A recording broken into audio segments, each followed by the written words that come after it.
ETF index mutual funds నేర్చుకుని stock మార్కెట్లో రాణించాలనుకుంటున్నారా? వెంటనే ఈ నెంబర్కి కాల్ చేయండి.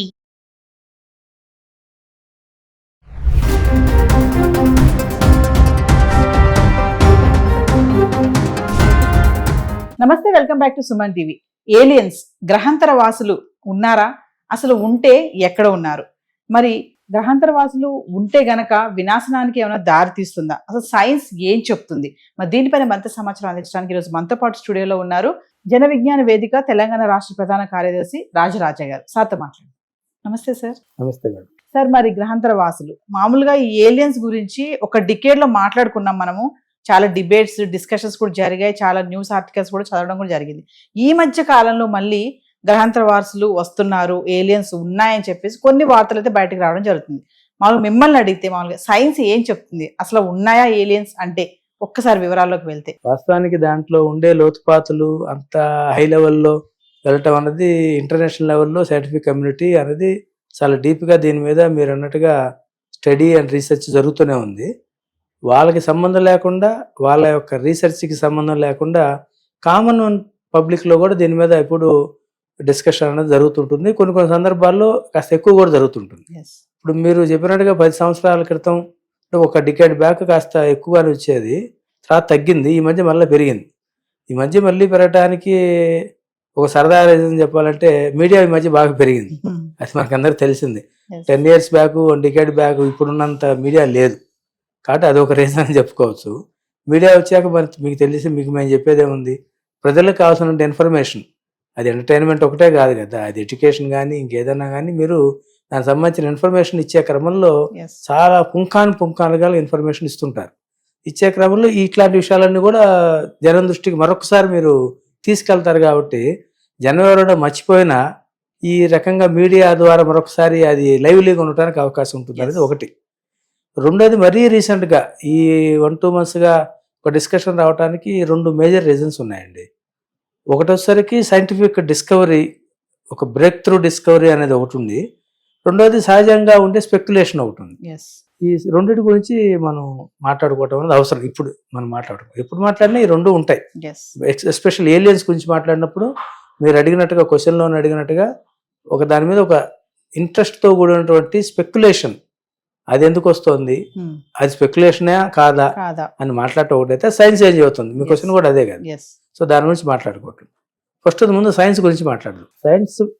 సైంటిఫిక్ కమ్యూనిటీ పరంగా చూస్తే ఈ రోజుకి అంటే 2025కి ఖచ్చితంగా ఏలియన్స్ ఉన్నాయి లేదా ఉన్నారు అని చెప్పడానికి ఎటువంటి ఆధారాలు లేవు. సో ఎవరైనా ఉన్నాయి అని చెప్తే అది కేవలం ఫేక్, అది ఫేక్, లేదా ఇంకేదైనా పదం వాడచ్చు. అది బోగస్ అంటారా, స్పెక్యులేషన్ అంటారా, లేదా అన్సైంటిఫిక్ అంటారా, ఏదైనా కావచ్చు. అంటే సైన్స్ 100% ఈ రోజుకైతే ఏలియన్స్ మనకు మీడియా ద్వారా వస్తున్నటువంటి ఆ సమాచారంలో ఉన్నట్టుగా యాజ్ ఇట్ ఈజ్గా ఉన్నారు అని చెప్పడానికి ఎటువంటి సాక్ష్యాలు లేవు అని మాత్రం చెబుతుంది. ఉండటానికి అవకాశం లేదని చెప్పట్లేదండి. ఈ రోజుకైతే ఏలియన్స్ ఉన్నారు అని ఏదైతే కొన్ని మీడియా ఛానల్స్, అది సోషల్ మీడియా కానీ, టెలివిజన్ కానీ, ప్రింట్లో కానీ, ఇతర ఆన్లైన్ మీడియాలు వస్తున్నట్టు ఉన్నాయి చూసారా రిపోర్టింగ్, అందులో ఉన్నట్టుగా అయితే లేదు. సైంటిఫిక్ కమ్యూనిటీ దగ్గర ఖచ్చితంగా ఏలియన్స్ ఉన్నారు అని చెప్పడానికి కావాల్సినటువంటి ఆధారాలు, డేటా అనేది, ప్రూఫ్స్ అనేవి లేవు. అయితే ఏముంది, అసలు లేదని చెబుతుందా, ఇమీడియట్గా క్వశ్చన్ వస్తుంది. అవును. కానీ at the same time aliens అసలు ఉండే అవకాశమే లేదు, ఈ సువిశాల విశ్వంలో ఏలియన్స్ అసలు ఉండే అవకాశం లేదు, ఉన్న ఏకైక జీవి మనిషి మాత్రమే అని కూడా సైన్స్ చెప్పట్లేదు. ఉండే అవకాశం ఉందని కూడా చెబుతుంది. ఇంకా మాట్లాడితే ఛాన్స్ అయితే ఉంది, ఛాన్స్ ఉంది అని చెప్పడం మాత్రం 100% చెబుతోంది.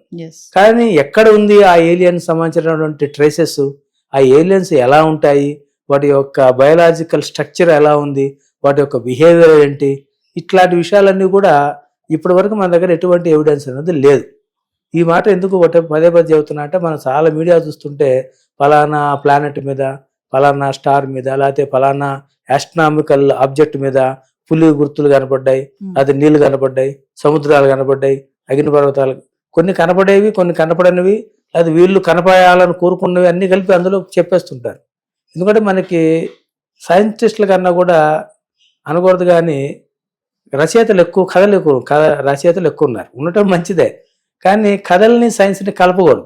అంటే సార్ మరి మనలాంటి మనుషులు ఇంకో గ్రహం పైన ఉన్నారని చెప్పి కూడా కొన్ని వార్తలు వచ్చాయి కదా సార్. మరి అదే దాని గురించి చెబుతాం. అదే ఉన్నారని వార్తలు మాత్రమే, అది వార్త.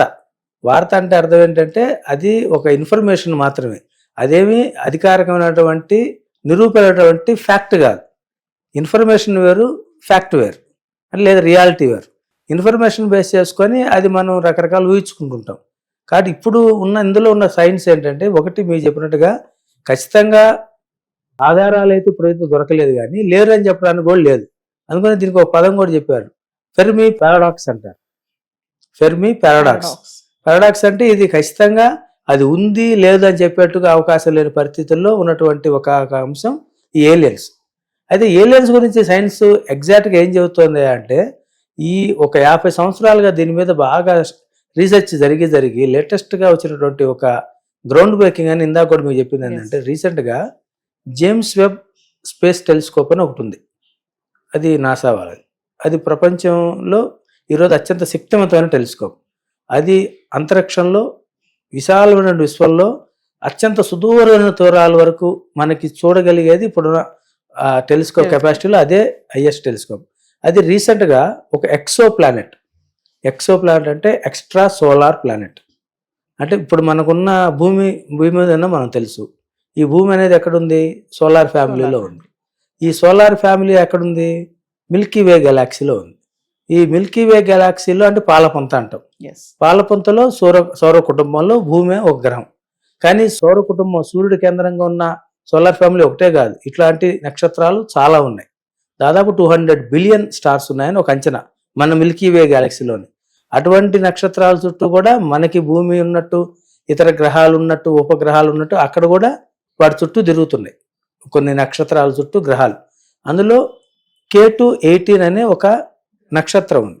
ఆ నక్షత్రం చుట్టూ ఒక గ్రహం తిరుగుతుంది, దానికి K2-18b. K2-18 అనేది నక్షత్రం, ఇట్ ఈస్ ఎ స్టార్. అయితే ప్లానెట్ ఏంటి, K2-18b. మనకి ఏదో ల్యాండ్ రికార్డ్స్ వేస్తారు సార్, బై ఏలు బీలు పెట్టినట్టుగా నాకు అట్లాంటి పేరు పెట్టారు. అయితే అది విచిత్రం ఏంటంటే, ఆ నక్షత్రం అనేది వాస్తవానికి సూర్యుడు సైజులో పెద్దది compare to any other planets which are orbiting around sun, మనకు తెలుసు అది. కానీ అక్కడ మాత్రం తమాషా ఏంటంటే, సన్ అక్కడ ఉన్న స్టార్ సైజులో చిన్నది, దానికన్నా దాని చుట్టూ తిరుగుతున్నటువంటి ఈ ప్లానెట్ K2-18b అని సైజులో పెద్దది. సరే ఆ విషయం పక్కన పెట్టండి. రీసెంట్గా ఇప్పుడు మనం మాట్లాడుతున్న జేమ్స్ వెబ్ టెలిస్కోపు, అందులో జీవానికి సంబంధించినటువంటి ఒక ఎవిడెన్స్ని వాళ్ళు డిటెక్ట్ చేసింది. అది ఎవిడెన్స్ని డిటెక్ట్ చేయటం ఎట్లా చేసిందో మళ్ళీ చెప్తాను. ఎట్లాంటి ఎవిడెన్స్, దానికి మన భూమి మీద తీసుకుంటే, ఈ భూమి మీద జీవం ఉంది, మనకు తెలిసి జీవం ఉంది కాబట్టి మనందరం మనుషులు, ప్రాణులు ఉన్నారు, జంతువులు ఉన్నాయి, మొక్కలు ఉన్నాయి, ఆల్గే ఇవన్నీ ఉన్నాయి. ఈ భూమి మీద జీవం అంటే బయలాజికల్ ప్రాసెస్ జరిగినప్పుడు కొన్ని కెమికల్స్ రిలీజ్ అవుతాయి. దాన్ని డైమిథైల్ డైసల్ఫైడ్ అని కొన్ని కెమికల్స్ వస్తాయి.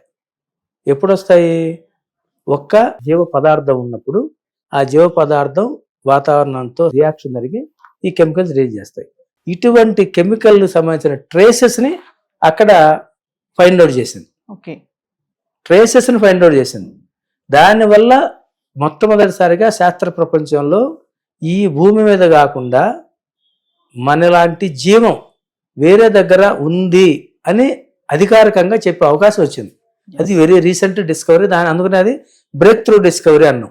ఇప్పటిదాకా శాస్త్ర ప్రపంచంలో ఉండే అవకాశం ఉంది, అక్కడ ఉండొచ్చు, ఇక్కడ ఉండొచ్చు, అక్కడ నీళ్లు ఉండొచ్చు, ఇక్కడ నిప్పు ఉండొచ్చు, లేదా అక్కడ జీవం ఉండొచ్చు అని రకరకాలు అంటున్నారు. చెప్తే ఉందా లేదా, ఉంటే ఎక్కడుంది, ఏముంది అని చెప్పడానికి ఎటువంటి సాక్ష్యాధారాలు మనకి దొరకలేదు.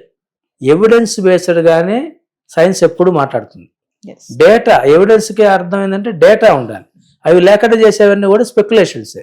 సో ఇప్పుడు రీసెంట్గా ఏలియన్స్ గురించి మళ్ళా మరొకసారి డిబేట్ ఎందుకు వచ్చిందంటే, ఇదే రీజన్. రీసెంట్గా ఈ రకంగా K2-18b అనే ప్లానెట్ మీద ఈ కెమికల్ సంబంధించినటువంటి ట్రేసెస్ని వాటి దగ్గర నుంచి అవి మొత్తం ఫోటోలు పంపుతూ ఉంటుంది.